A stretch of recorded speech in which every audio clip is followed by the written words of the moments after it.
Salam, xoş gördük yenə mövcudlar Süleyət Muxtar. Deməli, cinayətin də qiymətini qaldırdılar, cinayət də bahalaşdı. Söhbət nədən gedir? Cinayət məcəlləsinə dəyişiklik təklif olunur. Yəni, rəqabəti məhdudlaşdırmaya görə vurulan ziyan xeyli miqdar dedikdə, bundan sonra 200 min manatdan yuxarı, lakin 500 min manatdan çox olmayan, külli miqdar dedikdə 500 min manatdan yuxarı, lakin 1 milyon manatdan artıq olmayan, xüsusi külli miqdar dedikdə isə 1 milyon manatdan yuxarı olan məbləğ başa düşüləcək. Yəni bu qanun qəbul olunsa, bu cür yəqin ki, böyük ehtimalla qəbul olunacaq.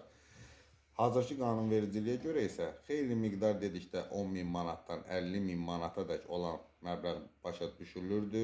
Külli miqdar dedikdə isə 50 min manatdan artıq olan məbləğ başa düşülür. Yəni bundan sonra biri-birinə 50 min manat pul atırsa, belə xalq dilində desək, o artıq xeyli miqdarda ziyan vurma cinayət məcəlləsində düşməyəcək. Yəni ən azı 200 min manat biri-birinə pul atmalıdır ki, bu gəlsin cinayət işi olsun.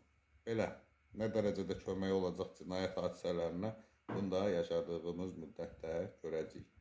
Kanala abunə olmağı unutmayın.